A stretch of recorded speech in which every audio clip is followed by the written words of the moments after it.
Amada iglesia de nuestro Dios, paz a vosotros. Ocupen sus lugares unos momentos, amados hermanos.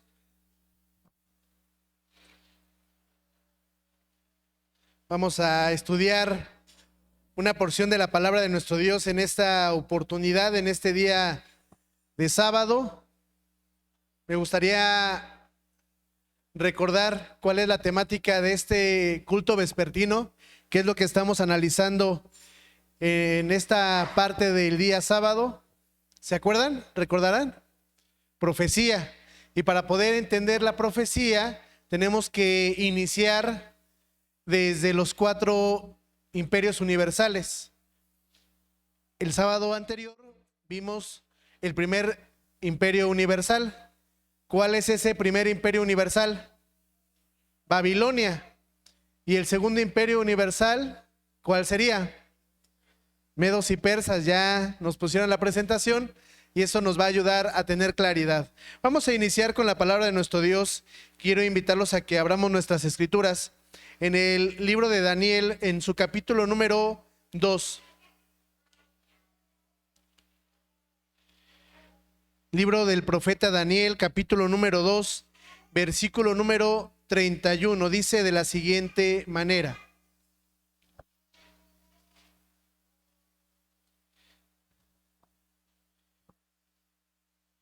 Daniel capítulo número 2, versículo 31 y 32.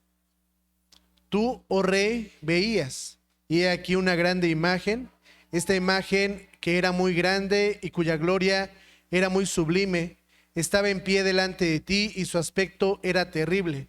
La cabeza de esta imagen era de fino oro, sus pechos y sus brazos de plata, su vientre y sus muslos de metal. Versículo número 39. Y después de ti, porque el profeta le está hablando e interpretando directamente al rey, a Nabucodonosor, el sueño de la estatua. Y después de ti, rey de Babilonia, se levantará otro reino menor que tú y otro tercer reino de metal, el cual se enseñoreará de toda la tierra. De acuerdo a nuestra presentación, después de la primera diapositiva, la segunda diapositiva dice de la siguiente manera. Es la compilación, el recordatorio breve del primer reino. Imperio caldeo o babilónico. En ocasiones la escritura va a decir los caldeos o va a decir Babilonia. Y entendemos que es lo mismo. Hay un anacronismo bíblico, por ejemplo, en el libro de Génesis, que dice Ur de los caldeos.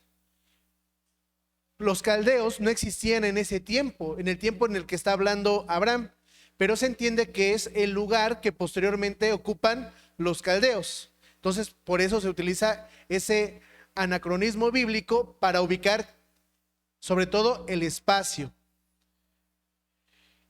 Babilonia es el imperio. Caldea es una región del imperio que se convierte en un lugar muy famoso, porque algo que caracterizaba a este imperio, a los caldeos, a los babilonios, era la hechicería, los astrólogos. Por eso, si revisamos con atención, tanto Belsasar como Nabucodonosor siempre recurren a ¿quiénes? A los hechiceros, a los astrólogos, a los magos. Por eso Caldea, el imperio babilónico se hace muy famoso por esa región de los caldeos en donde surgía este tipo de pensamiento, conocimiento y estas personas que tenían supuestamente ese tipo de habilidades. Entonces, por eso se utilizan los dos términos, tanto caldeos como babilonios, para expresar el mismo imperio. Este imperio duró del 606 hasta el 538. Es muy interesante entender que este imperio, paralelamente a la historia del pueblo de Israel, ¿qué cubre? Está el imperio, pero hay un paralelismo con respecto a la historia del pueblo de Israel. ¿Cuál es ese paralelismo? A ver, hermano. No. Casi. Hermano Sebas, ¿cuál es el paralelismo del imperio con la historia del pueblo de Israel?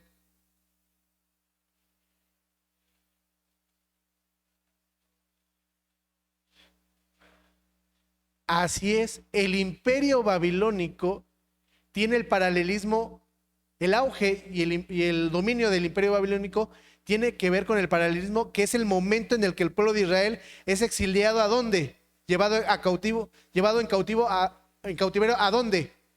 A Babilonia, justamente. Entonces hay un paralelismo.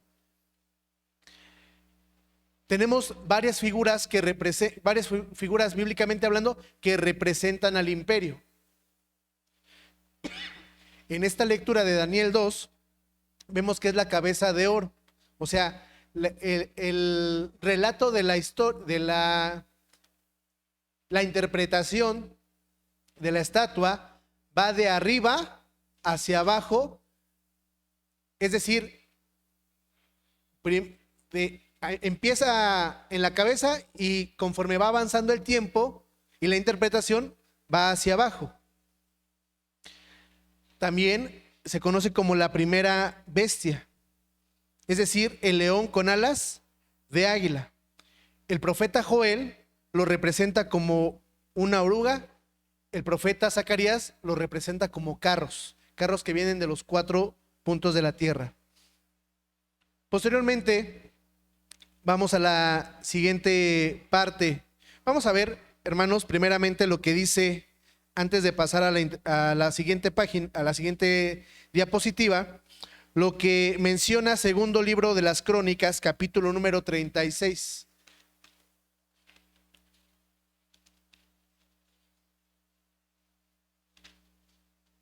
Segundo libro de las Crónicas, capítulo número 36.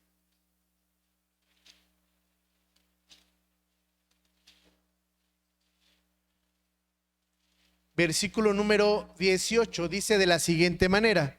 Segundo libro de las Crónicas 36, 18. Asimismo, todos los vasos de la casa de Dios, grandes y chicos, los tesoros de la casa de Jehová y los tesoros del rey y de sus príncipes, todo lo llevó a Babilonia. Aquí estamos hablando de lo que está haciendo el rey Nabucodonosor. En este caso fue un general el que hizo esta actividad, pero se entiende la parte por el todo, que el imperio babilónico es el que se lleva los vasos consagrados del templo hacia Babilonia. Versículo número 11. Y quemaron la casa de Dios y rompieron el muro de Jerusalén y consumieron el fuego todos sus palacios y destruyeron todos sus vasos deseables. Aquí también hay que hacer una acotación. Hay ocasiones en la que dentro de esta historia vamos a entender que hay una construcción del templo y hay una construcción del muro. En ocasiones podemos pensar que templo y muro es lo mismo. No, recordemos que en aquellos tiempos las ciudades, ¿cómo estaban constituidas? Con murallas, eran ciudades amuralladas. El templo estaba dentro de la ciudad. Entonces se entiende que se tenía que hacer un trabajo primero de cubrir, ¿qué, hermanos? La ciudad con el muro. Realizar trabajos para la reconstrucción del muro y también realizar trabajos para la reconstrucción del templo. ¿Estamos de acuerdo? Muy bien. Versículo número 20. Y los que quedaron del cuchillo pasaronlos a Babilonia. O sea, los que no pasaron por cuchillo, los que no mataron, y fueron siervos de él, de Babilonia, y de sus hijos. Es decir, que pasaron varias generaciones, no solo de Nabucodonosor, sino de los que siguieron después de él, hasta llegar a Belsasar, que fue el último rey del imperio caldeo, hasta que vino el reino de los persas. 21. Para que se cumpliese la palabra de Jehová por la boca de Jeremías, hasta que la tierra hubo gozado sus sábados, porque todo el tiempo de su asolamiento reposó hasta que los 70 años fueron cumplidos. 22. Mas al primer año de Ciro, rey de los persas, para que se cumpliese la palabra de Jehová por boca de Jeremías, Jehová excitó el espíritu de Ciro, rey de los persas, el cual hizo pasar pregón por todo su reino y también por escrito, diciendo: así dice Ciro, rey de los persas: Jehová, el Dios de los cielos, me ha dado todos los reinos de la tierra, y él me ha encargado que le edifique casa en Jerusalén, que es en Judá. ¿Quién de vosotros hay de todo su pueblo? Jehová su Dios sea con él y suba. Ahorita vamos a llegar a ese punto en donde el pueblo o el imperio caldeo es el medio por el cual Dios permite que el pueblo de Israel, en este caso el reino de Judá, pueda regresar a Jerusalén, pueda reconstruir el templo y levantar el muro. Pero para esto vamos a regresar a nuestra presentación. ¿Quiénes son o quién es el imperio medo-persa? Reino dual, es decir, que era un reino que se trabajaba con dos. Ahorita lo vamos a explicar de una mejor manera. Por Darío de Media y Ciro de Persia, unido por el matrimonio de Mandane, hija de Astiages, rey medo.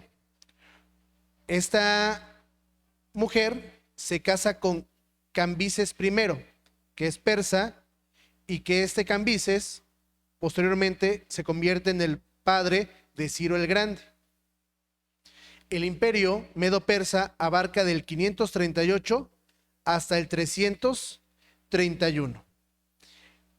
En la siguiente presentación vamos a ver cuáles son las representaciones bíblicamente en las que se describe el imperio medo-persa. Primero, parte de los 4 carros, uno de los 4 carros en el libro de Zacarías. 2, ya lo vimos, el pecho y los brazos de metal, que es el segundo imperio. 3, la segunda bestia, también descrita en el libro de Daniel. En Daniel también lo identifica como un carnero, y en el libro de Joel lo identifica como una langosta. Vamos a ver estos versículos. Zacarías capítulo número 6, versículo 1 y 2. ¿Quién me ayuda a leerlo? Levante su mano para que uno de mis hermanos me apoye con el micrófono, por favor.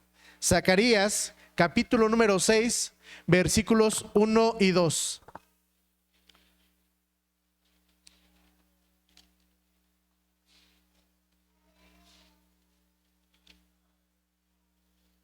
Mi hermana Ana Luisa, por favor.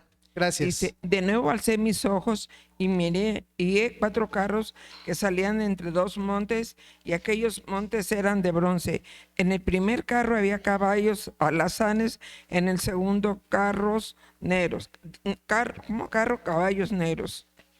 Amén. Amén. En estos versículos nos está describiendo que esos carros con los caballos hace referencia a los imperios. El segundo es un carro con caballos negros, es el imperio medo-persa. Vamos a leer lo que dice, ya leímos lo que menciona Daniel, el capítulo número 2, acerca del sueño de Nabucodonosor con respecto a la estatua, y que la parte de los pechos y los brazos es de metal y cubre el imperio babilónico. Ahora la segunda bestia. Dice Daniel capítulo número 7.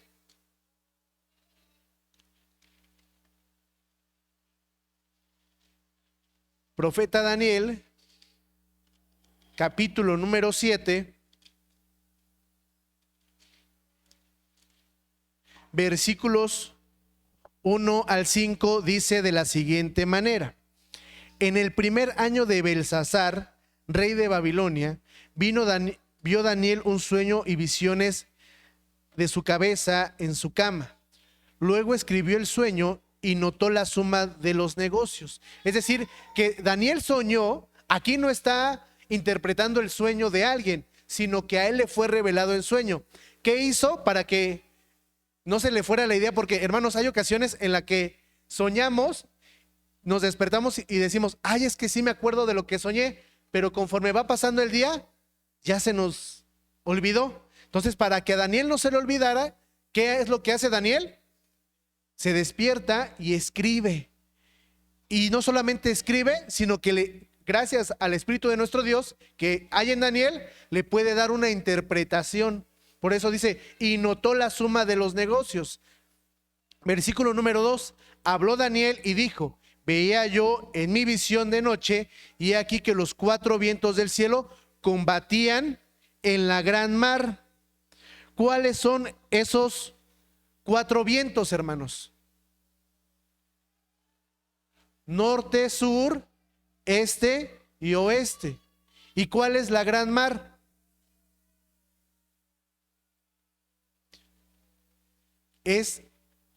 Habla acerca de gentes, lenguas y naciones, de acuerdo a lo que menciona Apocalipsis. Versículo número 3. Y 4 bestias grandes, diferentes la una de la otra, subían de la mar. La primera era como león y tenía alas de águila. ¿Por qué? Haciendo una recapitulación de lo que se vio la semana pasada, ¿por qué era el primer imperio semejante a un león, pero con alas de águila? Por la ferocidad y la velocidad con la que arrasaba en sus conquistas. Sigo leyendo.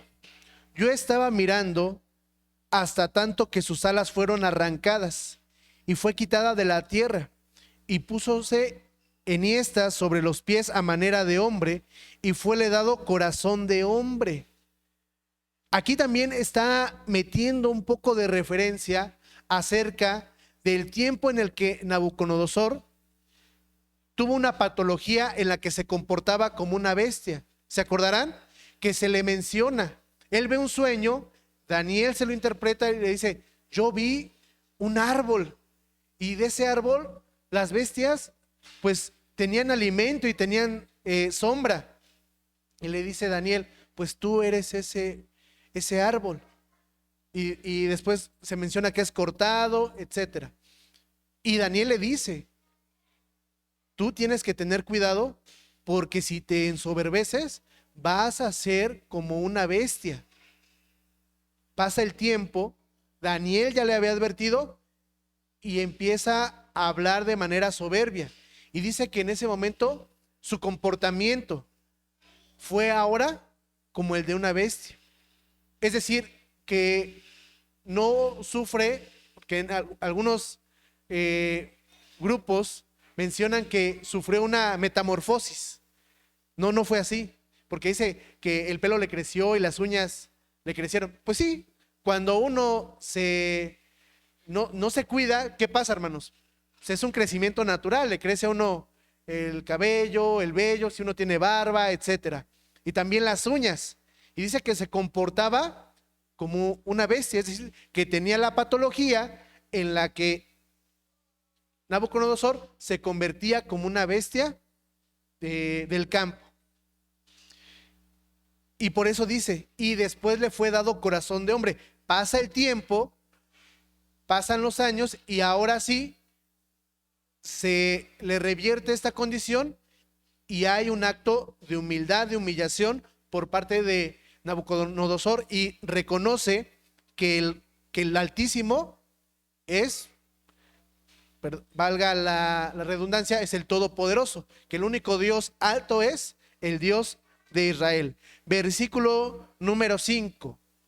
Y he aquí otra segunda bestia, semejante a un oso, la cual se puso a un lado y tenía en su boca 3 costillas entre sus dientes. Y fuele dicho, levántate, traga mucha carne. Veamos, vamos a nuestra presentación que habla acerca de la segunda bestia. Y hace referencia a lo siguiente. Tenía entre sus dientes 3 costillas, las cuales simbolizan 3 naciones que el imperio medo-persa conquistó.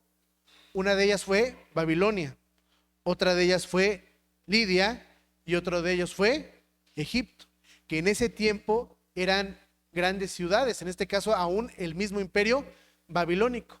Y por eso traga mucha carne, porque abarcó un buen territorio. Por eso la Escritura está avalando y nos está confirmando esta parte. ¿De qué otra forma la Escritura hace mención de este imperio medo-persa? Continuamos con el apoyo en el micrófono para que alguien nos ayude a leer Daniel 8:20 y otro de mis hermanos Joel 2:25.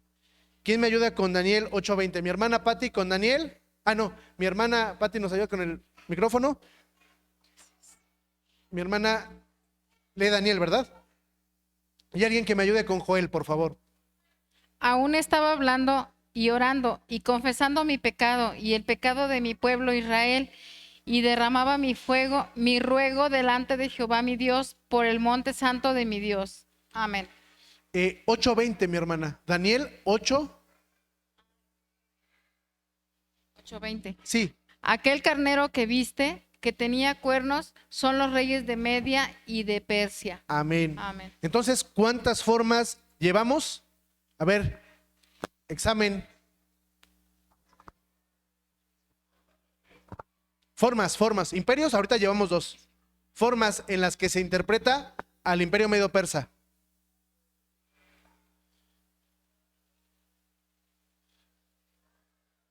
1, carros. 2, el pecho y los brazos de metal en el sueño. 3, no, la cabeza es Babilonia. Ahorita estamos hablando del imperio medo-persa. Pechos y brazos de metal. Son 2. El tercero, la bestia. ¿Cuál es la forma de la bestia? Un oso sosteniendo 3 colmillos. 3 costillas, no colmillos, 3 costillas. ¿Y el cuarto? ¿Un qué? No. Bueno, ese es de los carros, sí. Un caballo negro, sí, correcto, en Zacarías. No, esa es otra. El carnero, muy bien. El carnero. Vamos con el siguiente, ahora sí en Joel. Mi hermano Josué, creo que nos quería apoyar. ¿O quién? ¿Joel? ¿Quién encontró Joel? Capítulo número 2, mi hermano Miguel Ángel. Joel, capítulo número 2, versículo número 25. 25. Y os restituiré los años que comió la oruga, el saltón, el revoltón y la langosta, mi gran ejército que envíe contra vosotros. Amén. Amén. En este caso, ¿quién es de estos 4 animales, insectos, por así decirlo, o animales pequeños, hace referencia al imperio medo-persa? La langosta. La langosta es el imperio medo-persa. Cabe recalcar también, hermanos, e indicar, ¿se acuerdan de la historia del libro de Esther? Del rey Asuero. Ese rey, ¿de qué imperio era? Era medo-persa. Entonces, ahora cuando estudiemos la historia de Esther, vamos a entender el contexto de que es el imperio medo-persa. Por eso Esther era reina, pero porque era esposa del rey de Media y de Persia. ¿Estamos de acuerdo? Muy bien. Dentro de la escritura vamos a ver un ejemplo muy interesante de este imperio. Dice la palabra de nuestro Dios en el libro de Daniel, capítulo número 5.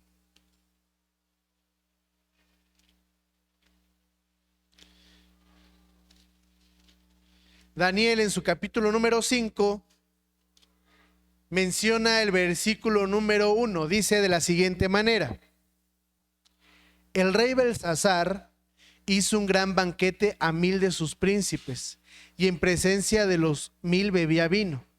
Belsasar, con el gusto del vino, cuando la escritura dice con el gusto del vino, es un eufemismo.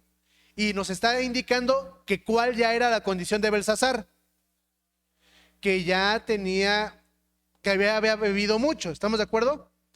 Mandó que trajesen los vasos de oro y de plata que Nabucodonosor, su padre, había traído del templo de Jerusalén, para que bebiesen con ellos el rey y sus príncipes, sus mujeres y sus concubinas.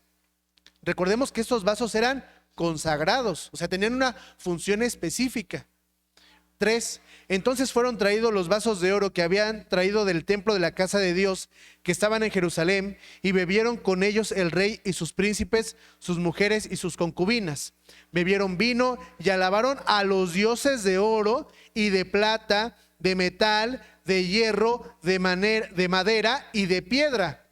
Es decir, que esos vasos consagrados para los usos del templo los estaban utilizando para beber y para adorar a otros dioses. 5. ¿Mandé? Para el paganismo, sí, por supuesto, claro. 5. En aquella misma hora salieron unos dedos de mano de hombre y escribían delante del candelero sobre lo encalado de la pared del palacio real, y el rey veía la palma de la mano que escribía. Entonces el rey se mudó de color. En otras expresiones, dice que se puso pálido, y sus pensamientos lo turbaron, y desatáronse las ceñiduras de sus lomos, y sus rodillas se batían la una con la otra, es decir, que estaba temblando de miedo. ¿Qué más dice el versículo? Ahora el versículo número 13 y 15. Bueno, antes de llegar, Daniel ya no estaba como principal o estaba dentro del círculo más cercano de Belsasar, como lo estaba en el tiempo de Nabucodonosor. Tan es así que los versículos que me salté, la esposa de Belsasar le dice: oye, en el tiempo de tu padre había un hombre muy sabio que se llama Daniel. Él, cada que tenía una situación, lo consultaba, y todo lo que le decía, eso se cumplía. Te recomiendo que lo traigas, porque dice la escritura que antes de que esto pasara, que empezó a gritar y a decir: tráiganme a todos los magos, a todos los astrólogos, a todos los mágicos, para que me ayuden a descifrar lo que el dedo había escrito. Entonces la mujer le ayudó y le dio esta orientación. Mandan a traer a Daniel, le dicen: oye, me dicen que tú eres una persona que tiene el Espíritu de Dios y que puede descifrar todo esto que está sucediendo. Versículo número 13. Entonces Daniel fue traído de delante del rey, y habló el rey y dijo a Daniel: ¿eres tú aquel Daniel de los hijos de la cautividad de Judá que mi padre trajo de Judea? Yo he oído de ti que el Espíritu de los dioses santos están en ti, y que en ti se halló luz y entendimiento y mayor sabiduría. Y ahora fueron traídos delante de mí sabios, astrólogos, que leyesen esta escritura y me mostrasen su interpretación, pero no han podido mostrar la declaración del negocio. Versículo número 22.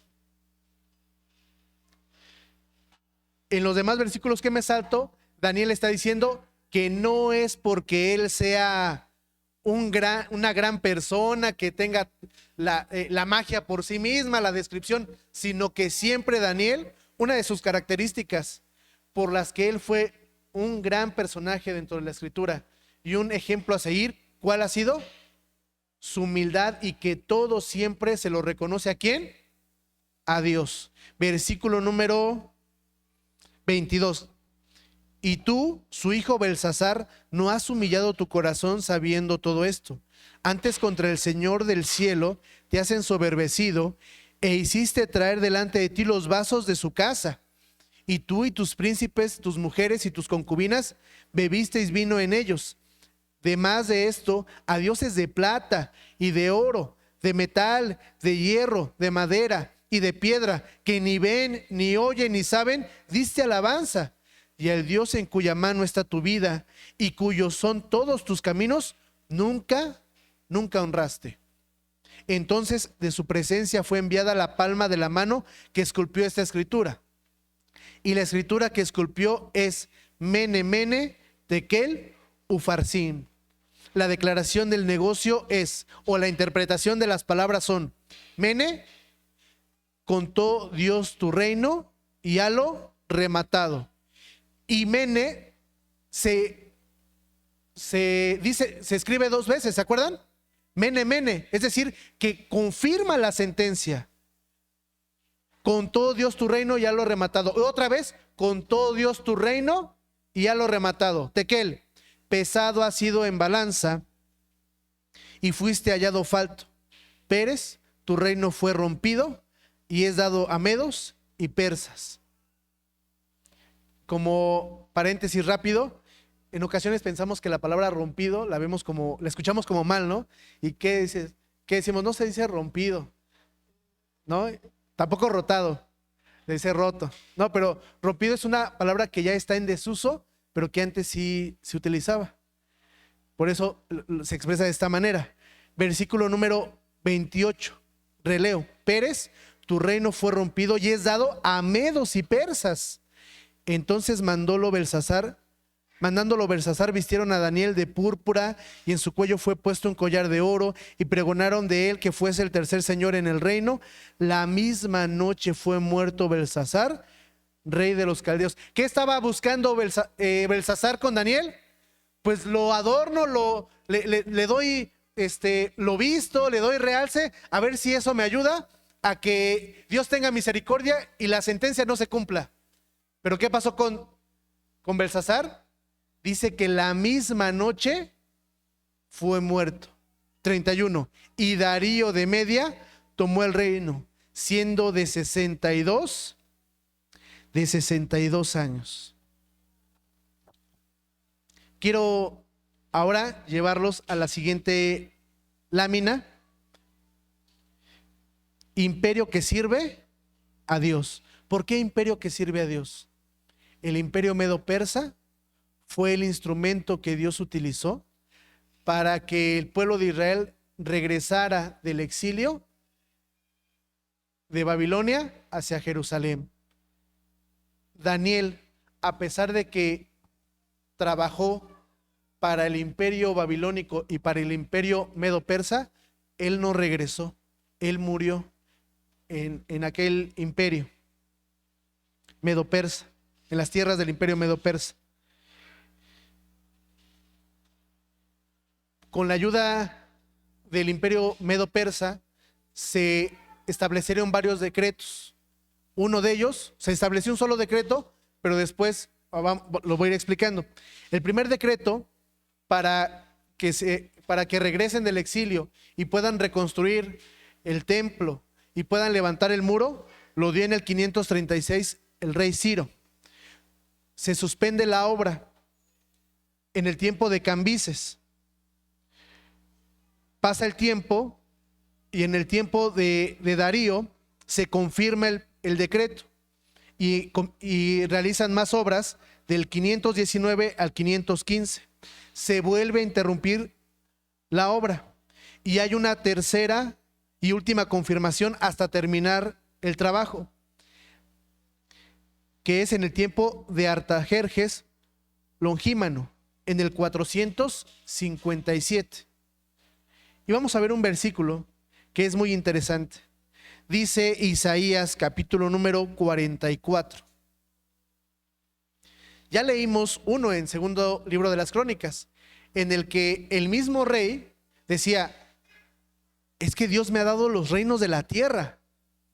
El mismo Dios alto me está dando los reinos de la tierra, pero con una condición: de que yo permita y ponga todos los medios para que su pueblo regrese, se reconstruya su ciudad y el templo, y el pueblo vuelva a adorar al Dios alto. Isaías capítulo número 44.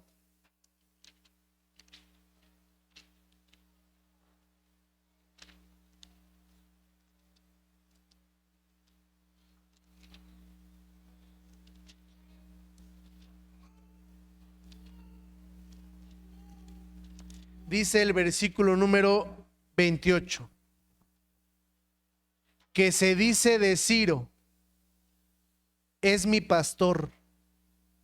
O sea, la escritura está diciendo que mismo Dios estaba diciendo, Ciro es mi pastor. ¿A qué hace referencia? Porque entendemos que la escritura cuando habla de pastor, pues hace referencia a quién, en personas o en seres, a Dios, a Cristo y a un pastor de ovejas, como en su tiempo, ¿quién fue? ¿Fue David o fue Jacob? ¿No? Pero aquí, cuando dice, Ciro es mi pastor, está haciendo referencia a que Ciro me sirve. Ciro está bajo mis indicaciones y cumplirá todo lo que yo quiero, en diciendo a Jerusalén, serás edificada, haciendo referencia a la ciudad y el templo. Y al templo serás fundado. Entonces vemos que nuestro Dios ocupa a estos hombres que no eran del templo, que no eran del pueblo, para que le sirvan. Y estos reyes reconocen. Cuando Daniel es arrojado al foso de los leones, ¿qué hace el rey Darío? Reconozco que solamente en Israel hay Dios. Reconozco, y a partir de ahora, todo mundo debe de alabar al Dios de Daniel, porque Él es el Dios alto. Me gustaría que hiciéramos una reflexión, hermanos. La reflexión de, bueno, antes vamos a pasar a la última diapositiva, fin del imperio. Es el año 331, en la batalla de Arbela o Gaugamela, el rey Darío III contra Alejandro Magno. Debemos entender entonces que los imperios no en ningún momento son paralelos, no sé si me entienda, es uno tras otro. No está el imperio babilónico junto con el imperio medo-persa, no, uno tras otro.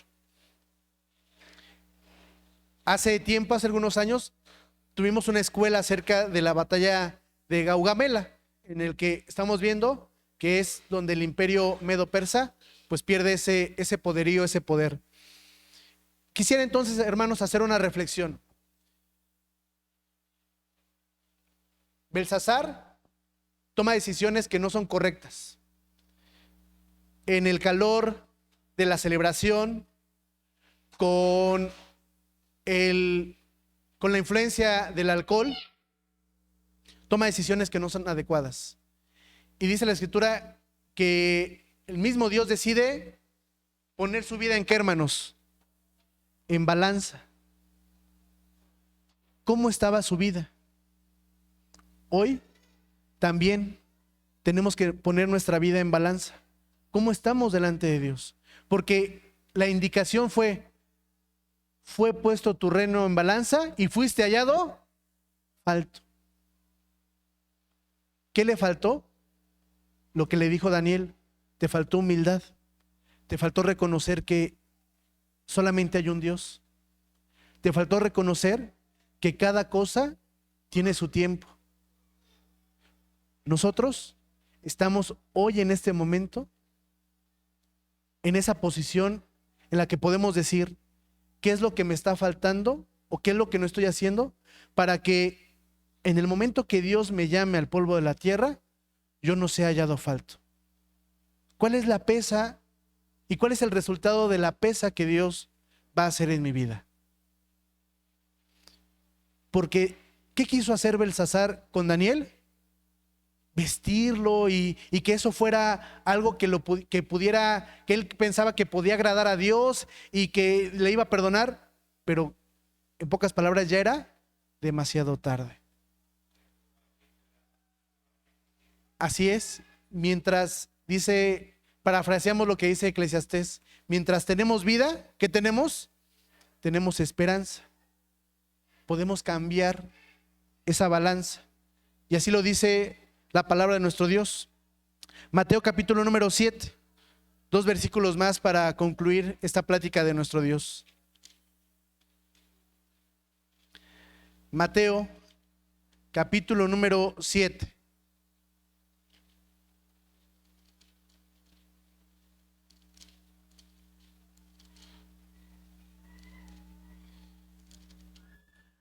Versículo número 1 dice de la siguiente manera: no juzguéis para que no seáis juzgados, porque con el juicio con que juzgáis, seréis juzgados, y con la medida con que medís, os volverán a medir. ¿Tuvo en poco Belsasar quizá las enseñanzas de su padre, las indicaciones, las recomendaciones? Sí, porque conocía lo que él estaba haciendo, conocía, porque dice, oye, tú eres el que mi padre trajo. O sea, tenía conocimiento de lo que su padre había hecho desde que los trajo, y no lo tomó en consideración. Nosotros, abonando a la plática que tuvimos en el intermedio, no, evitemos hacer juicios. Si yo veo a mi hermano en alguna falta, dice la Escritura, considérate a ti mismo, para que tú también no seas juzgado.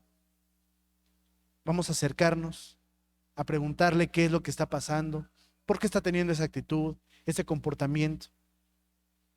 Y por último, un verso que mencionó nuestro hermano diácono Jesús Palma en su predicación, y es un versículo que me agrada porque habla acerca de lo que es nuestro Dios, algo de su esencia. Dice Romanos 11:22.